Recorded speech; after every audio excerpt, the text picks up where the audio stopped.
So welcome to the program, Katherine Barrell. Thank you for joining us. Thank you for having me. It's fun to be here. Yeah, well, very excited. Of course, it's been a long journey for Wynonna Earp season 4 to finally begin premiering. We're just days away, but you guys are already back shooting the second half of season 4, and I just wanted to touch base on that because you guys are like the first big production to be shooting in the COVID world. What's that like? Oh, it's pretty crazy. It's so funny. It's so fitting for Wynonna Earp because, of course, this would happen. It's just, I feel like we have this joke that it feels like we've been trying to shoot season 4 for like 12 years.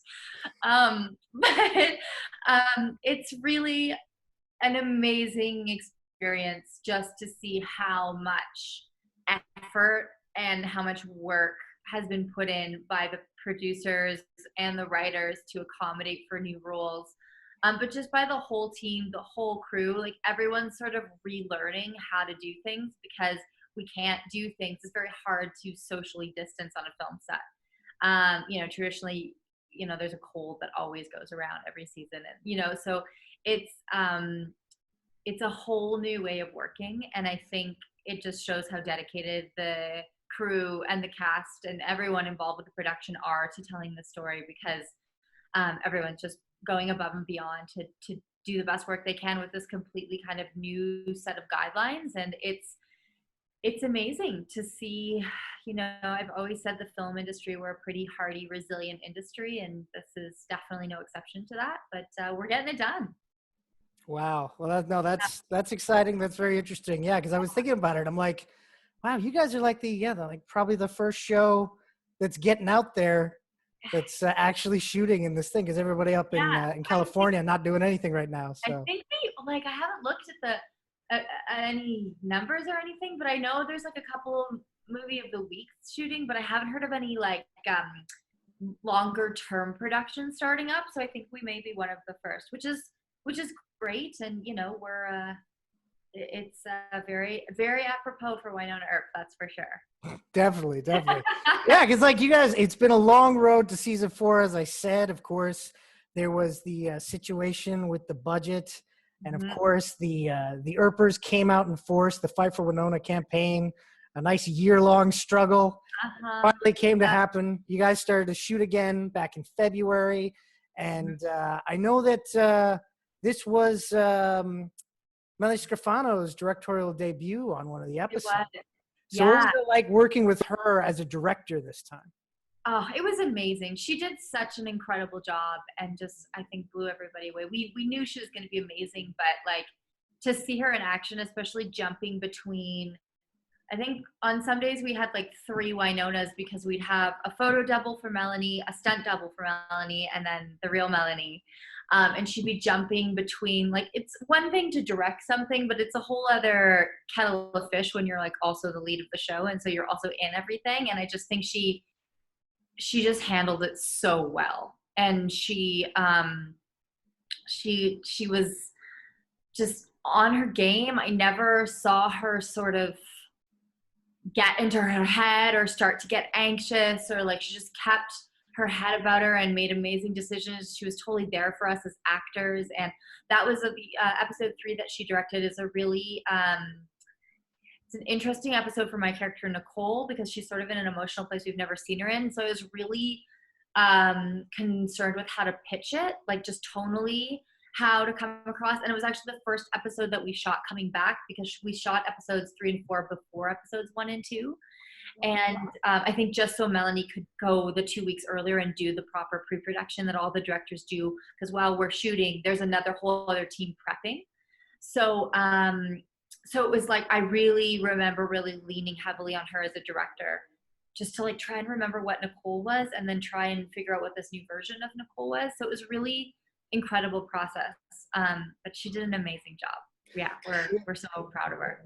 I gotta say, yeah, it'd be kind of funny to be trying to refine your character while there's multiple Wynonnas running around a set. Yeah, totally. Yeah, totally. I mean, for her, I don't know how she jumped in and out and just arranging it's such a challenge. It's one thing to direct, it's a whole other thing to do it while you're also playing, Wynonna Earp.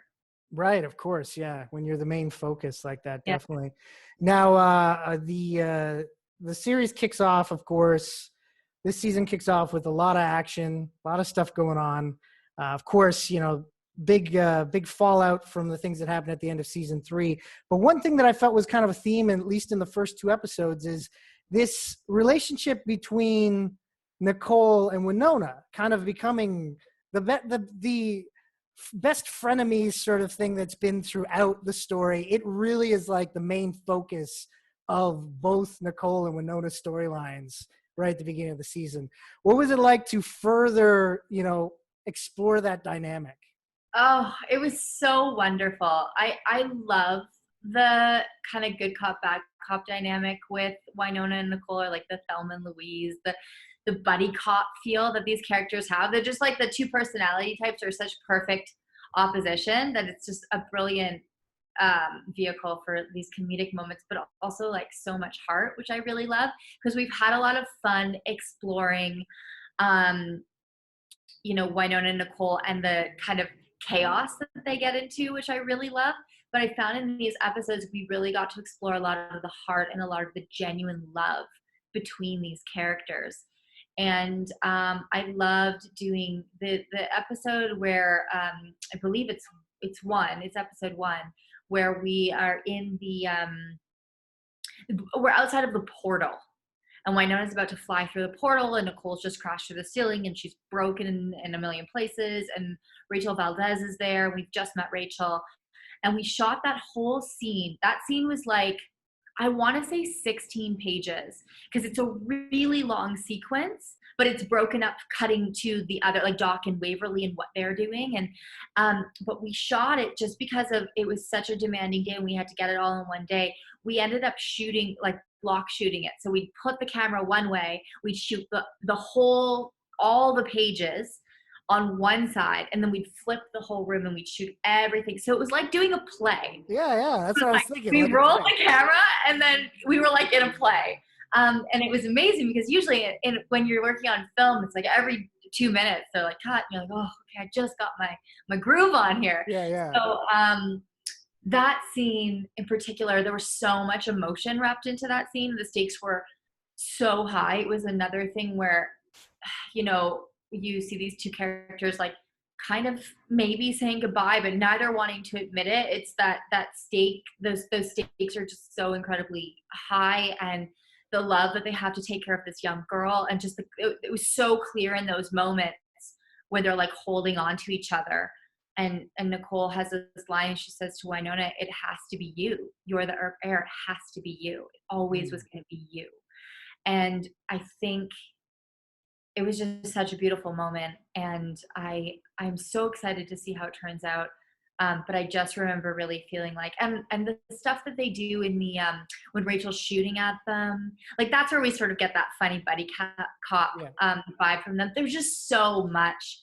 And their first reunion, like it's all just coming back to me now. Their first reunion when, Nicole comes and just smokes Wynonna across. There's so many beautiful, fun, but also like really touching moments in that episode in the first 2. That I'm so excited to watch it. I can't wait to see it. Yeah, no, that's the thing. Like I like the fact that the two characters, there's always this tension, even when they do care about each other. There is almost like an undercurrent of violence, like the punch and things like that. Is that it's almost like they know in the back of their head, it's like, well, the other person's a warrior, they can take this. So if I'm pissed at you, I'm gonna fucking punch you. I'm gonna give it to you. You glorious ginger bitch. Give me a big one. Of course, aside from being an actor, you are also a writer, a director, a producer. You've worked on numerous projects that I've gotten a chance to check out. And nice. and so I wanted to talk a little bit about a couple of these shorts that I know you're they're proof of concept for like TV series ideas and stuff. What is, like, you obviously have an interest in the multiple facets of personality and the mind. Yeah. Is that something you really want to continue to explore in your work? it is something I'm really fascinated with, like, just like how complex we are on the inside. I speak openly about mental health and how I think it's so important to talk about our mental health and our struggles, and this idea that we've got constantly these conflicting kind of voices in our heads about what we should do, what we shouldn't do, how we should act, what did that person think, and there's just like so many little parts of us. We're never just one thing, and we change so much all the time. And I think that's a thing that really I noticed came up in my work when I was sort of creating stuff, was this theme of just all the different facets of ourselves and talking to all these voices in our heads. And I actually ended up writing, it's so funny, I ended up writing Dissecting Gwen, which is the short with all the voices. And then I ended up seeing Inside Out. And I was like, oh my gosh, this is like the same story. It must have been in the ether. I had this theory about creative ideas that they sort of like spin around, and then you get like 12 vampire shows in 1 year, and then you've got like, but I think there's something about, there's this fascination in our culture now, and also a much greater respect for our mental health. And I think that it's prompted a lot of creators to like look more at that and look at our inner life and why we do the things we do. But I think as an actor, I'm also, like I always say, if I didn't go into acting, I would either like redesign houses, or I would be some sort of a psychiatrist or a psychologist. I'm really fascinated with why people do what they do. And I think the whole thing with acting is you're essentially breaking down why people do what they do and then trying to piece a story together around it. And so I think there is always, for me, a fascination. I also really like, one of the reasons I love working on Wynonna Earp so much is because I love working in the genre sphere, because I'm not as interested in stuff that looks like my day-to-day life. Right. I'm really interested in magical realism. I'm interested in things that, different worlds and fantasy, because I came from a theater background. So I think that for me, that's like what it's all about. We're all just playing. It's all pretend. It's all storytelling. Yeah. And I think it's so cool that you can play the emotion of romance. You can play romantic, and then you can play like a cop, or you can play a lawyer, or a gunslinger, or anything, or a monster. And I think that is one of the things that's so magical about it. So I think, sorry, it's such a long-winded answer to your question, but I think for me, I always will want to do work that has a touch of whimsy or magic in some way. Right. And I'm really interested in the mind and in mental health and how we work and why we think the way we do and why we react to certain things. And I'm sort of fascinated by it. Well, no, that actually, going back to what you said, that if you weren't an actor, you'd either be a psychologist or you'd design houses. Yeah. Now I'm thinking about like a psychologist who designs houses. Like, how interesting would that be? It's like, Who's that person? so like they'd have to sit down with the people who want the house and have to completely analyze them first before designing their home. That's so cool, and figure out what it is that they truly want and how best. Yeah, I love that idea. That's a great idea. There you go. You never know. That might be my next thing. Exactly. Well, I hope I get a special thanks credit in the. For sure. There you go. Perfect. Write it down with the date and everything. Oh, that's great. Now, of course, on Wynonna Earp, like you brought it up, is genre. There's a lot of different, of course, there's a lot of different supernatural elements and things like that. And there's a lot of times where actors who are playing one role get to play a different role. And I know we can't give away any spoilers or anything like that, but it feels like this season, everybody kind of gets a little chance, a little taste at playing somebody they're not. So what was it like to inhabit the skin of a different character who's inhabiting your skin, per se? Mm-hmm. I think that's really hard. Even just the question, I'm like, how do we not spoil it?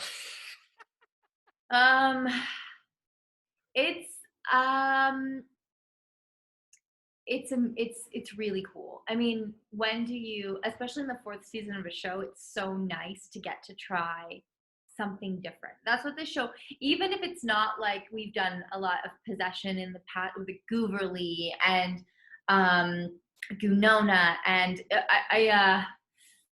I think I got to play Maeve last season, and Doc gets to be a vampire. And even when you are a version of yourself, you just always are getting these gifts to try something different. And as an actor, like, I'm never, ever, for a split second, ever bored on this show. It's always like every script, I'm so excited to read it. Every script, I'm like, oh, I can't wait to do this. Or I can't wait to try that. And the writing is so good. It's such a gift to be able to work on writing that is so, like, our show's insane.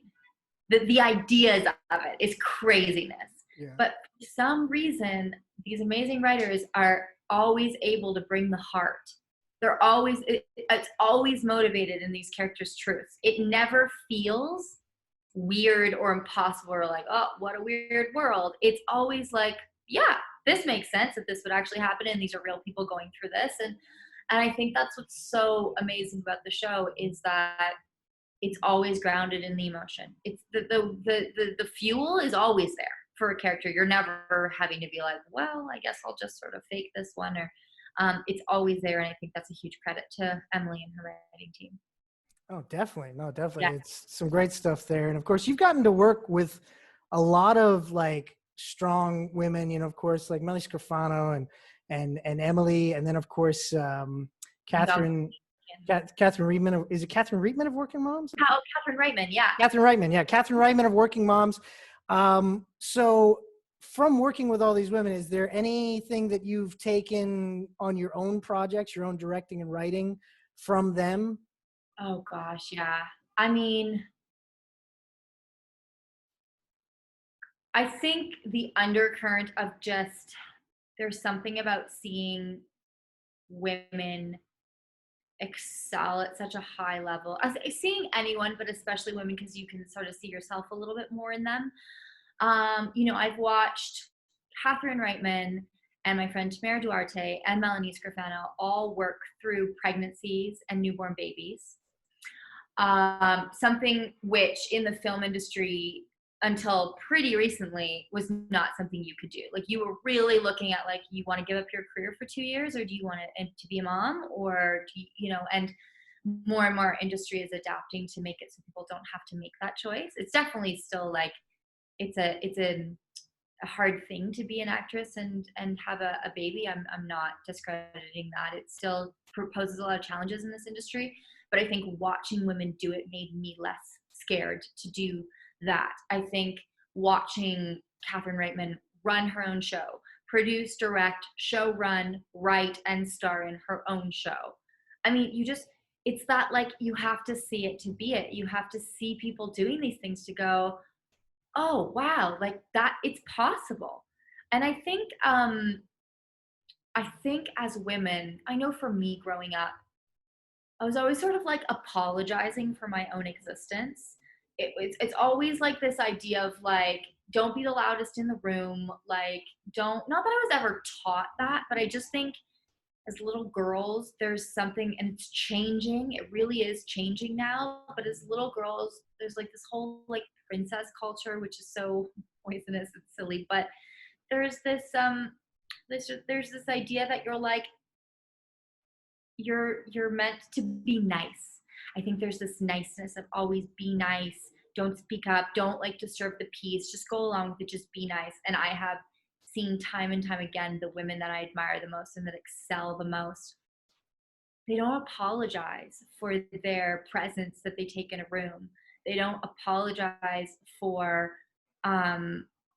being strong and smart and in charge. And I think just to have that to look up to, and to aspire to that kind of energy, and to never apologize for your success, or your talent, or your ambition. I think having those role models in my friends and colleagues has been huge for me. I think it just dismantles a lot of the fear. Like, when I was a kid, I was in 8th grade, and I wrote in my yearbook that I wanted to be a director. And there was like no female directors at the time. So I didn't see the path to because I didn't see the example. And that's why I just think it's so important for like representation in our media, but also behind the camera, to have diversity people of all ethnic backgrounds, people of all sexes. I think it's so important, and it's really such a testament to the trailblazers who were like brave enough to go, I don't see anyone like me, but I'm gonna get in there. So it's just been amazing to work with these women. I'm so fortunate to work on female driven shows. I don't know how it happened. I just got on like 3 of the most feminist shows out there, and I'm so grateful. But I have to think too that there's a reason, and that I have a responsibility in some way, whatever way it's going to be, to carry that torch and to inspire the next generation. So I hope that I can do that, because I've learned so much from these women about just unapologetically going after what you want, but also being the other thing I've really noticed, working with women and men too. Like I've worked with incredible men. But just all across the board, incredible examples of amazing leadership. I think we've all seen it in whatever we work in, where you have kind of the big boss at top who doesn't want to take anyone's advice and doesn't want to like show weakness by accepting someone's idea might be better than theirs. And I think what I've learned from working with amazing people, amazing leaders, is that you put a team around you of people who are better at what they do than you are. That's why you bring them on board. Like, why would you hire someone if you think you can do it better? But to humble yourself to acknowledging that they're going to bring something to the table and being open to it and not letting your ego get in the way. That's another thing I've really learned from working, especially with Emily Andras. She's just amazing at using her team and making every department and every person on Wynonna Earp feel like their artistry matters, their opinion matters, their creative input matters, and that it's valued. And inevitably, what happens when you do that as a leader is you get way better work out of your team, because everyone has a stake in it. Everyone's then going, well, I can make a difference. If I put my best foot forward, I'm going to contribute to this, and I'm going to make this better. And my ideas, my time, my expertise are valued. And you get a better product. But there are some leaders out there who cannot, their ego just completely gets in the way of that. And I think Emily especially has been one of the most amazing examples of an incredible leader. Definitely. And I'd say as a writer, Emily knows where to put a good fuck. And I will say, sometimes it saddens me when Foley covers a bit of the motherfucker or the fuck, but knowing that it's there and hearing at least part of it, that brings warmth to my heart. That brings warmth. Good. I'm very glad. Yes. She knows how to place a really good anything, but a solid fuck is also definitely not lost on her. Definitely not. No. Now, of course, the situation that we're in, as I mentioned, we're in a pandemic world, and of course, conventions, many of which you were going to be attending, a lot of the Earp cons and stuff have been canceled or postponed. Yeah. And now the only real fan events that we have are going to be online panels and one-on-one meetups. And I know you did a couple of the home cons. And when this airs, it'll be around the time that you guys will be doing something for San Diego Comic-Con. So what is it like, the transition to the Zoom-like panel, the virtual world? Has it changed the situation? Like, I know you still get to connect with the fans, but it's in a different way. What are the advantages, the disadvantages? Well, I think the advantages are huge in a lot of ways, that I'm getting to talk to people that I may never have met in person otherwise. People all over the world. Some people who, for whatever reason it is, weren't able to attend a convention. So that's amazing, because it's an opportunity that we might never else have had together, to meet, to share space together and to spend time. And I think that's amazing. I think I know that the conventions, for myself included, have been like a little bright spot in an otherwise really scary and kind of lonely situation, because of the pandemic. And I know that a lot of people have expressed how much they were looking forward to it, or how it was something that really had kept them going through maybe really just struggling. I mean, I remember it just being like rainy and cold for all of March and April, and sitting at home and being like, I feel horrible. This is brutal. Like, when is this going to end? Nobody knows. Everyone's scared. This is really horrible. And the conventions just provided a little bit of levity and connection to know, okay, everyone's still out there. We're all going through the same thing. Everyone knew what was going on. There was no one that was like, it's so weird, I saw this online thing and I didn't know why. Everyone knew why we were there, and that we were all kind of in the same version of the same bad situation. And just to know that people were out there and you weren't alone on this island, like suffering alone, but like everyone understood the gist of what each other, it was a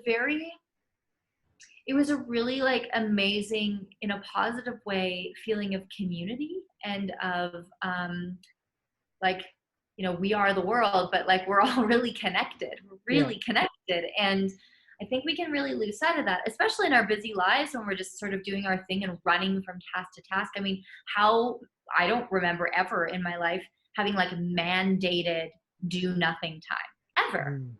So it's, and it's provided a lot of time for reflection. It's provided a lot of time to just, through the online conventions, connect with people in a different way. The negative side of doing the online conventions is that we don't get to see each other, and it's really, really fun to be at conventions and to have, it's just, there's an energy in the room that you can't replicate on a computer, and there is an excitement, and there's also a connection for friends who like live in other parts of the world and they meet up at these conventions, and it's a safe space for a lot of people to come and be themselves and feel the connection with the community. And I really missed that. I missed the energy. It's so crazy. Like, I would be, after doing 6 hours of Zoom calls, I would be way more exhausted than like a 12-hour convention day. I don't know what it is. It's just, you don't get that same energetic give and take with people that you do in real life. But it's just going to mean that they're going to be that much sweeter when we get going. I mean, you don't know what you got till it's gone, right? So I think once we all finally get back to it, it's just going to be a really amazing feeling. Yeah, no, what you said there earlier made me think that I'm picturing like this person who's just completely oblivious to everything, who also happens to be an Earper and actually did find out about the pandemic by seeing that there was a convention online. An online convention.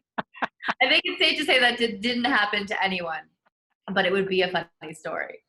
Oh, totally. Well, Katherine, I want to thank you for talking with me. Thanks, Ed. I really look forward to seeing the rest of the first half of season 4 of Wynonna, and of course, what you guys are working on now, the second half, when it all comes out. I'm really looking forward to it.